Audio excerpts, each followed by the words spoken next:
Hello, and welcome to an Animal Crossing New Horizons review discussion. I'm Syrenne, infrequent contributor to NintendoWorldReport.com, and I'm joined today by... Neil Ronahan, Nintendo World Report's owner and reviews editor. And so the reason that we're doing this is because the embargo for New Horizons, which is the agreement that you sign to get early access to a game, was actually extremely restrictive and weird for New Horizons and prohibited a lot of things from being discussed. So I figured if we release this on launch day, then we can kind of just talk openly about the experience. Yeah, because, I mean, embargoes are often like that, but in the case of Animal Crossing, and I guess maybe a Western release of Animal Crossing, this one is specifically weird because we've never had a simultaneous launch for an Animal Crossing game. No, there's no information out there that they don't want out there. Yeah, so when we did, like, for example, Animal Crossing New Leaf, I believe that review embargo, almost 7 years ago, that was similarly restrictive, but we also had the experience of knowing the Japanese version that was out there for a long time. This is completely uncharted territory, like you were exploring some new horizons in an Animal Crossing game. Boo. Yeah, so I have put in about 50 hours into New Horizons. Did you get a chance to play it all, Neil? I've dabbled a little bit, but I wound up getting the Animal Crossing, the Switch with it, and then I realized that, okay, I'm just going to lose this island when I switch over. Yep. Because that is still a thing that has not been resolved, though I guess Nintendo is working on some sort of solution. If you do a system transfer, your Animal Crossing island cannot come with you. Yeah. So at this point, I'm probably holding out more until launch day, which is when you'll be hearing this. I will be playing Animal Crossing New Horizons. But I also did play it back at PAX East. Yes. Which also at this point I can talk about all of that demo, which, I mean, there's nothing really that exotic or exciting. We got to see a couple months into the future of Animal Crossing New Horizons, which is a thing that I guess Nintendo doesn't really want you to see yet, because there was no time traveling allowed for the review embargo, and until launch day, which at this point there is probably a lot of information out in the world if there isn't before launch, because I think it started to be data mined. Oh yeah. But I do have to say, like, game looks really nice. I enjoyed running around with it. The multiplayer looks like it'll be silly fun. But Syrenne, from talking to you, it seems like there might be some weirdness and treadmills to run on in Animal Crossing New Horizons. Yeah. So I do want to say, yeah, it's beautiful. Probably the best thing about this game are the villagers' idle animations, which sounds like a diss for the rest of the game, but it's really not. They are honestly just turning on the game, and on the title screen a couple days in, just seeing one of my villagers, Naruto, running around the town square while another was singing was just made me laugh so hard. It's so I started in-game, because now I can actually talk about, for real, now that I can talk about time skipping. I started on March 3rd, and I am currently on April 23rd. So I have actually gotten really far in terms of day-to-day progress. So yeah, the early game is completely defined by the DIY system, the crafting system, where, like, you do not get a shovel, you get a recipe for a flimsy shovel. And you have to go get 5 pieces of wood and then craft the shovel, or the flimsy shovel. And then eventually you'll get a recipe for the shovel proper. And to make that, you have to first craft a flimsy shovel, and then take that, add in iron ore, and make an actual shovel. And you have to do this a lot because, like in The Legend of Zelda Breath of the Wild, your tools break very frequently. Especially early game when you are just using the flimsy things. Like the flimsy fishing rod will break after 7 fish. Is it always consistent And like it'll be this after the 7th fish it'll break, or is there kind of some random element to how long it takes to break? I believe it is consistent as long as you are always consistently succeeding at your task. Okay. Like, if, I don't know what would happen if, like, you caught 6 fish and then the 7th got away, would that break it or not? Yeah. Just because it is surreal to play an Animal Crossing game with no information whatsoever, because the game doesn't tell you that much. And Animal Crossing games historically have not told you that much, but it's usually come out in Japan first. Yeah, like, usually it's I think every single one has been in at least a year. Yep. Just about, yeah, at least a year. No, City Folk was almost simultaneous. It was just like a couple weeks. Oh, yeah. Because that was holiday 2008 was when that was out. Yes. But population growing, Wild World, and New Leaf were pretty sizable gaps. Yeah. So it's really weird because it was just a lot of reviewers getting in touch and being like, the game is telling me I need to do this. It's not telling me what it actually wants. Have you figured it out yet? Like, have you figured out what the game actually wants? Because this is what it's saying.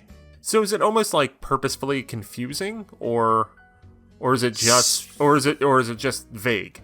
So vague. So early on, the game is actually hand-holdy to, like, the Wii Sports era of, like, hey, maybe you should take a break.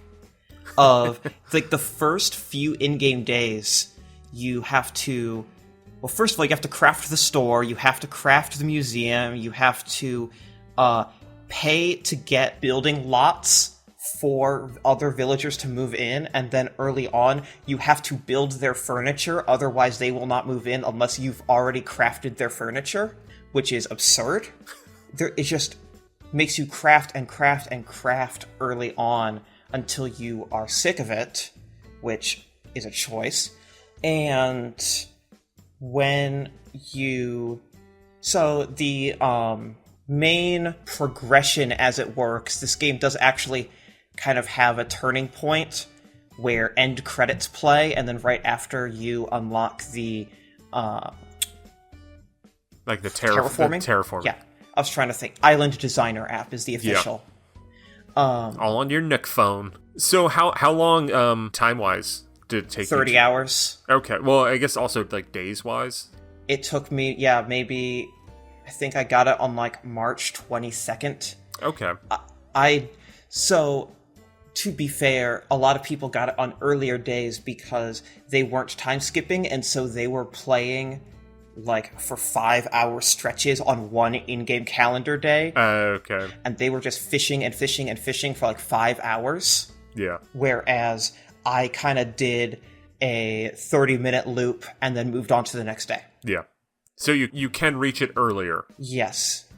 If you put in more hours per day, it will take you fewer days. So, getting there, even though the game's out, I still don't necessarily want to say what the end goal is, because it actually is kind of cute.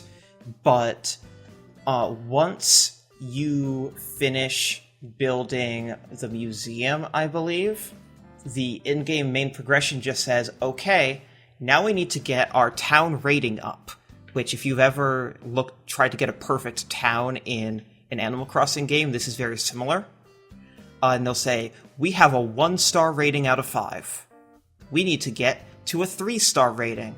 You do everything, Syrenne. Bye. And then you just have to make the island better. And what making the island better actually entails is littering.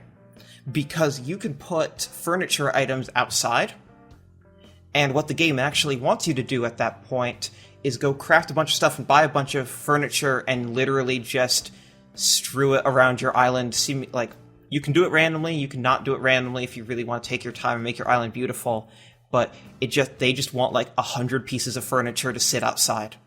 That's what they want. Why? Like, that seems like that's not a good place to live. Uh-huh. You'll trip over couches and tables and gyroids. Yeah, my island is, messy.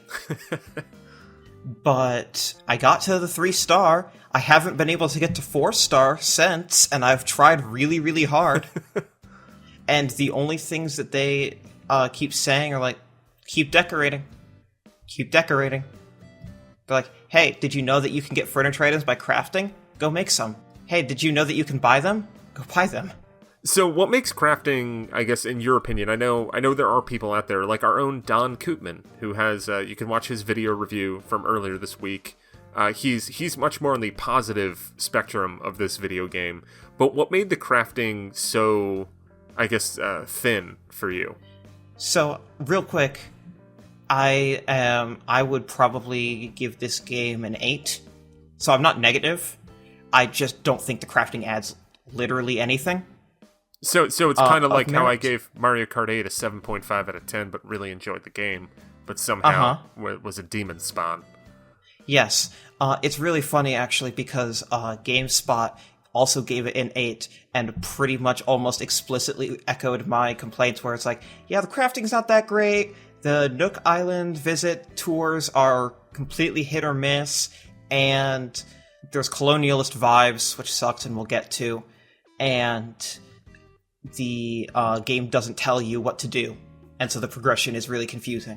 And those are my biggest complaints, and she gave it the same score I would give it, and she hasn't actually gotten that much blowback. That's good to hear. What was that? Was that Callie who? Yeah. Cool. Yeah. In terms of the crafting, so you get recipes outside of the core recipes, like tools and the furniture items that you have to build for the villagers to move in, like basically outside of the linear progression of the game. Recipes kind of come in randomly. They can just be like, sometimes a villager will just see you and run up to you and just be like, hey, I wanted you to have this recipe. Or you'll find a message in the bottle at the beach, and the messages in the bottles always just have a recipe inside from a villager that doesn't live on your island, along with a little letter. And so you'll get these recipes, and it'll say something like, okay, this takes 5 wood, 10 hardwood, and 3 clay.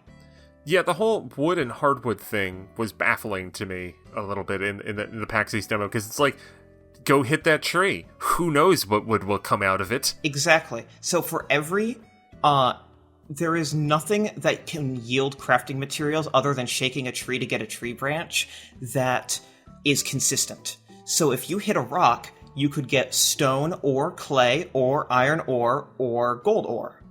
If you hit a tree, you could get softwood, wood, or hardwood. If you hit a bamboo tree, you could get bamboo, or if you're in springtime, young spring bamboo. Or you could get, if you're really, really lucky, you could get a bamboo shoot. It's I am drowning in softwood and wood, and I am in a drought for hardwood. Whereas I've talked to Don. Don is literally the opposite. He has so much hardwood he doesn't know what to do with it. Would that be something that you could, in theory, trade with other people, or no? Yes, but the online doesn't function before the 1.1 patch. Okay. Which is coming out tomorrow at time of recording. So, have not been able to do anything with the online whatsoever.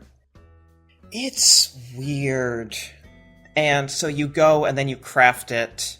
And the other thing is that the crafting items, and this is actually one of the biggest problems, the crafting materials take up inventory space. And when the game starts, you have very little inventory space because you have to unlock progressively bigger inventories. I do like how, in a way, this game took the wrong lessons from The Legend of Zelda Breath of the Wild. There is breakable items, like the breakable weapons in Breath of the Wild, and also inventory. I think, the more that I think about it, my biggest complaint with The Legend of Zelda Breath of the Wild is inventory management. I think it's just a mess in that game. Yeah. There's so much inventory management. For example, and you might think, well, it'll just stack. And it's like, well, yes. The wood will stack up to 30, and then it will create a new stack in another inventory slot, and you should probably have way more than 30 of just about anything. So is there a way to store that easily in-game? Yeah, you stop by your house and put it into storage, and then when you need it, you run back to your house wherever you are. You can only access storage from inside your house. I remember that was the dream. I remember playing Animal Crossing New Leaf and being like, man, when they make another one, They should make inventory a little better. It's funny because you can wear a backpack, but it doesn't increase your storage. Why? I have no idea. It's just for aesthetics. I legitimately thought that was how you get a better inventory, because at the beginning, the inventory is so borderline unusable that I was running out of inventory space weeding the town. Because you don't pull weeds, you pick them up for crafting. Oh, God. Uh-huh. And your island starts with over 1,000 weeds on it. The initial weeding takes 30, 40 minutes. I just put on a podcast. I was not having fun. It felt more necessary. All right, so I guess my opening time playing this game is going to be falling asleep after midnight on Friday morning. Yeah, it's... The beginning of the game, I just think, is weird and rough in how linear it tries to be while it introduces you to its systems, because it seems to think its systems are more complex than they are. The crafting isn't really deep so much as it can be frustrating when you don't have the right materials on hand. When you have the materials on hand already, the crafting is barely something you think about, unless you're getting excited over the idea of crafting a new furniture item that you like, and some, but not all furniture items that are craftable or purchasable even can be customized, where you can put different patterns on them or change their color. You can do that with, like, your shovel and make the shovel handle purple, but the shovel's still going to break, and that's not going to carry over to your next shovel. And customizing it takes up there is an item that you have to expend to customize something. Just like you can build fences, but you have to buy them one fence plank at a time, basically. Oh no. The game gives you 50 to start, and it's just like, okay, go buy more when you want to make, or craft more when you want to make more fencing. It seems, and I know that Animal Crossing, in its nature, is usually a game that has a lot of repetitive tasks, and there's somewhat of like a tending a garden aspect to it that I personally find soothing. But what makes it in New Horizons that it kind of doesn't work quite as well as you might have hoped? What happens in New Horizons is that, with a couple exceptions, they didn't change any of the previous loops. So it's all of the existing relaxing tedium or relaxing repetition that you're talking about, not tedium, of tending the garden, of looking for fossils and building out the museum, of upgrading and decorating your home, of fashion, of greeting the villagers. And on top of that, you have to make the island, which is a little more in-depth than being the mayor in New Leaf. And then on top of that, there's crafting. So they more just layered things on than massaged things out. There are a few exceptions. So the game has autosaving, which means Rossetti is just straight up not in the game files. It's actually shocking because I have a lot of amiibo cards. I scanned to see which special villagers were and were not in the game, and most of them were not. That is a shame. This is a game without Red, without Tortimer, without Cap'n, without Rossetti. There are characters that they sold amiibo figures of, like Reese and Cyrus, that are just not in the game at all. Pretty much because they've been replaced. It's almost like Nintendo was like, well, if the amiibos don't sell, clearly you don't care about these characters. Yeah. So we will remove them from the game. Yeah, it's funny because Lottie, which was a new Happy Home Designer original character, was a Target exclusive amiibo, and every time I would just walk by the game section, I would see 30 Lotties at $2 each. And yeah, Lottie's not in the game. There is a lot to like here, but I just don't think the mechanical and systemically driven new interactions, like the new systems and how they integrate into your routine. I just don't think that they do it as smoothly as the stuff that's already been there.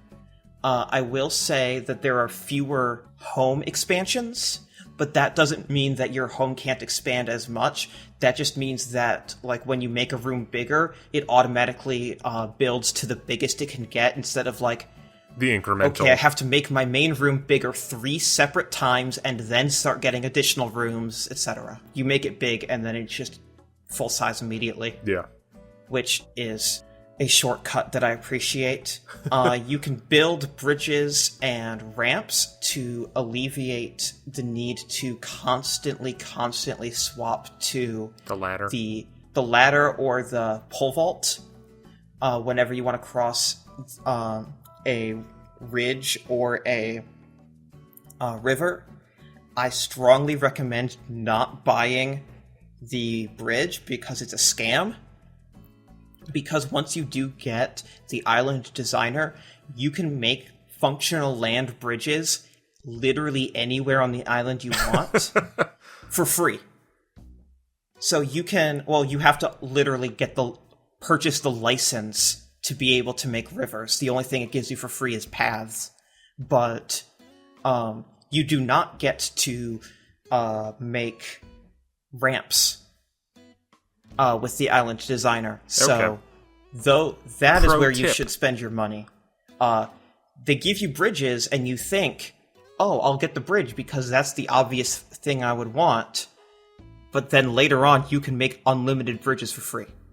So really, they're aesthetic or an early convenience. But if you can put up with using the pole vault in the early game, mid to late game, when you have the island designer, you will be happy that you saved the 200,000 bells.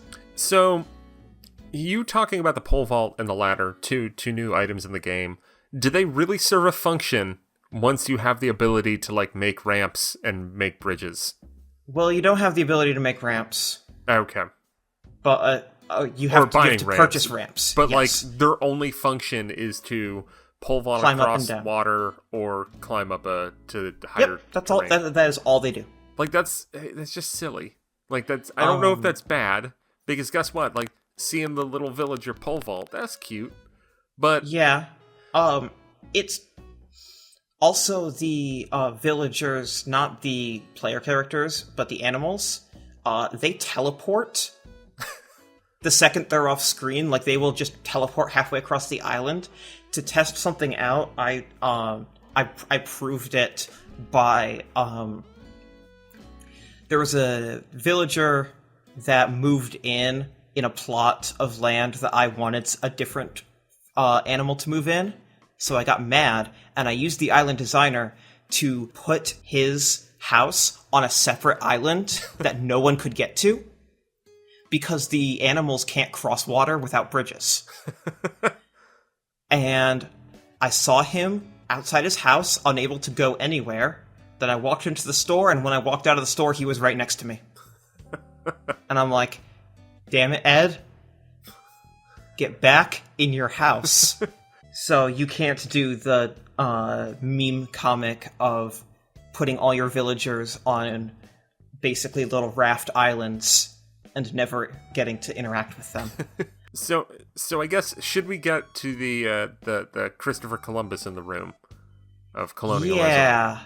This game is all in on family-friendly colonialism of Nook bought this island, which is actually funny because this is in the Japan-only Animal Crossing E+ on GameCube, which, for reference, there was Animal Forest on N64, and then they ported it to GameCube, and then Nintendo of America brought over the GameCube version and made a ton of Western regional events and updates to it. And NCL was so impressed with that they localized that back into Japanese. Oh, wow. And added like 10 new features, small features, and re-released it on GameCube. So it was the third Animal Crossing game. There were 2 GameCube releases, I believe, in Japan. And so that's E+, E for e-reader. And in that, you have to purchase the Cap'n Island, and he makes some reference to how he wanted to get a deserted island and have a resort on it, but just couldn't get the money. So, in a reference to that, seemingly... Yeah, 15 years later, he's got that money. Yes, Nook bought the... More than 15. You're old. More like 18 years later. Uh-huh. So, he buys the island, you move in with 2 villagers, and they're like, this is great. It's ours now, we're gonna conquer it. Hey, let's industrialize. We need shops. We need commerce, I think is literally what they say. They literally without getting into the exact specific, the goal before the end credits is to get your island noticed globally so that everyone wants to go to your island and visit it. Like, it's like, okay, this was a deserted island. Screw that. Let's industrialize it. Let's make it a happening place that everyone on the world knows about. Maybe I'll name my island America. Look, it's or let's say India. Yeah. No, that's closer to the Nook Miles tickets, where you spend 2,000 Nook Miles, which are an achievement currency in game for doing tasks around the island, to go on an airplane to a mini island that they tell you, the in-game lore is, they randomize the flight plans to get there, and then they tear up and burn the flight plans on the way back so that no one can ever go to that island again, which is there to be guilt-free slash and burn economics, which is, we are going to proc-gen an island, strip it of all of its natural resources, and take them home. And you do that over and over again. But I think I recall you saying something about how those can be very hit or miss. They are so hit or miss. Sometimes you'll get an extremely rare island that has a different fruit than yours and has a bunch of insects and bugs that are high rarity all over it. Most of the time, you will just find a mini carbon copy of your own island. So far, it's basically been a 1 out of 5 hit rate for me for good ones. And then because of the autosave, it's not like you can... you can never re-roll, nope. Yeah. And so basically I just go there for, chopping down trees to get extra wood. So I just go to an island. This is what it's there for. I decimate it. I take down every single tree, all of its fruit, any additional things. There's a chance that there's a villager there, and if there's a villager there, you can ask them to come back with you to your island. And then you leave, and then you never go there again. And that's just how you can get resources quickly. What's frustrating is that you can't... So the game lets you pick which hemisphere you want to play in. So if you start in March, you could be in spring or autumn. And Don is playing in autumn, and so his fish and bugs are completely different than mine, and there are seasonal crafting materials. Straight up, there are crafting materials that will only exist for times of the year, and therefore some crafting recipes. But the Nook Miles Islands will never be out of step with your season. That's frustrating. I was hoping that wouldn't be the case. Nope, you cannot get summer or fall stuff, bugs and fish, or additional high-value things. The weather might be different, but that's more or less the best you're going to get in terms of ecological differences for most of the islands that you visit, which is frustrating. I will say, when you do go to an island that has a fruit that you don't have, when you eat fruit in this game, it gives you the power to just dig up an entire tree and put it in your inventory. Yeah, I did that during the PAX demo. So then you can fly back with all the trees and place them on your island so that you'll have fully grown foreign fruit trees day one, instead of having to plant the fruit. That's kind of nice. It is a convenient thing, but again, you want to talk about slash and burn economics. That is what this is. So anything else that we haven't touched on, or do you have any? Yeah, so going back to Amiibo for a second, you would think, especially given how the Amiibo sold, that Nintendo would design the game to be very generous for Amiibo owners.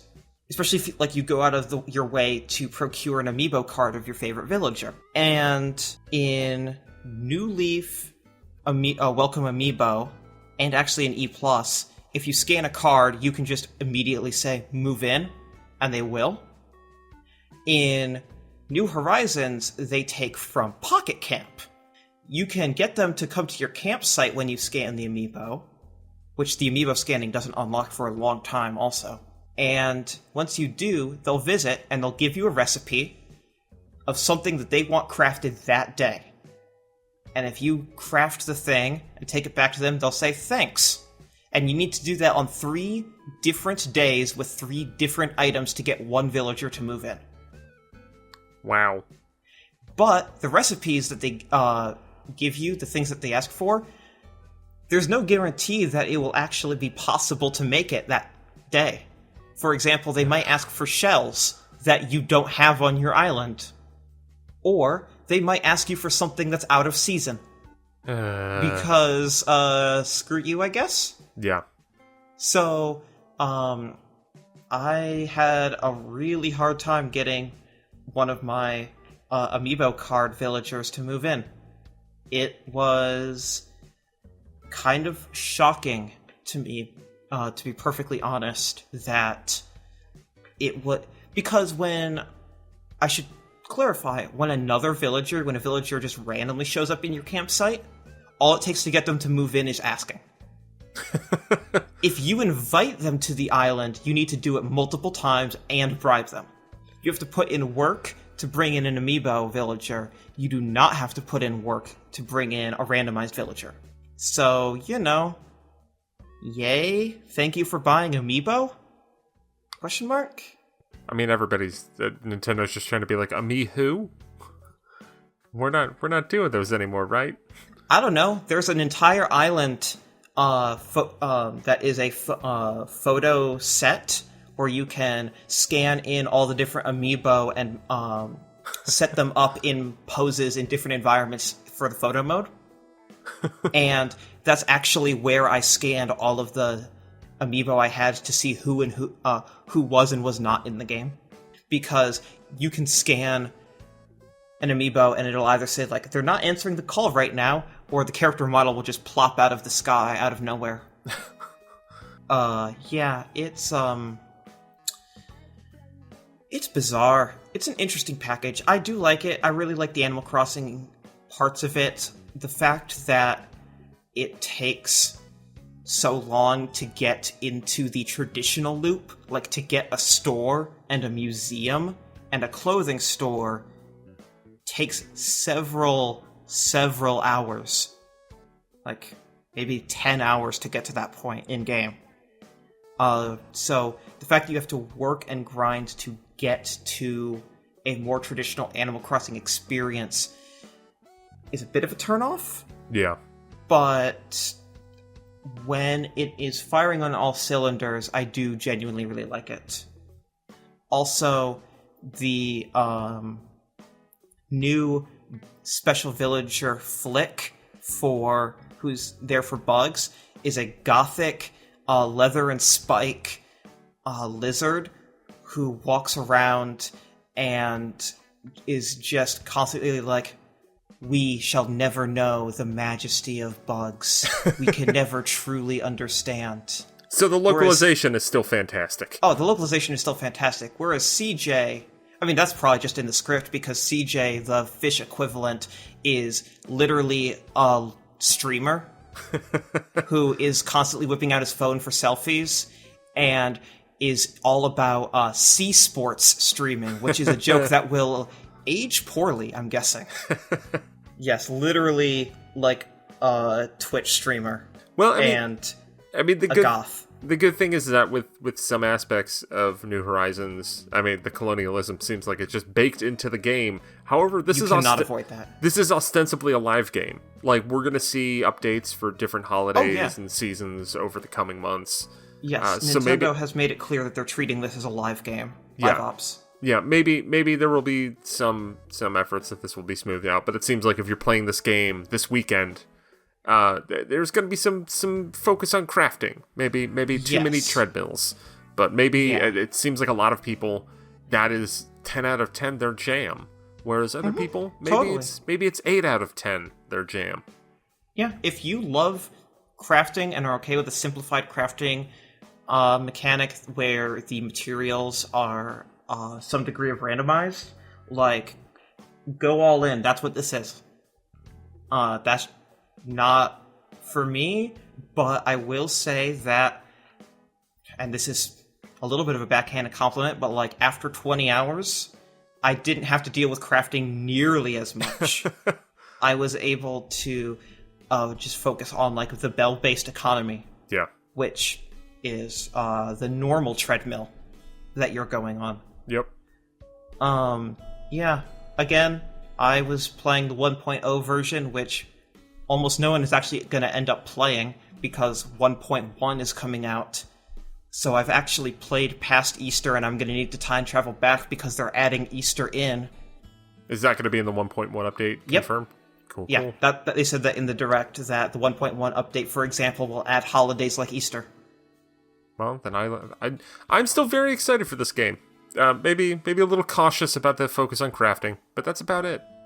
Yeah, no, it's hard to cover pre-release a live game that also asks for you to play every single day. Yeah. But, 50 hours in, 2 weeks, this is my experience. So yeah, thank you for tuning in, and for more things Animal Crossing New Horizons, you can check NintendoWorldReport.com, and I'm sure the affiliated podcasts will have a lot to say. Of course, we always do. This video was made possible by our generous supporters on Patreon. Did you know that Nintendo World Report is funded directly by fans like you? When you support Nintendo World Report on Patreon, you get immediate access to multiple exclusive podcasts every month, exclusive Discord channels, an early look at select content, and more, all for as little as $1 a month. Check out patreon.com/NWR for all the details.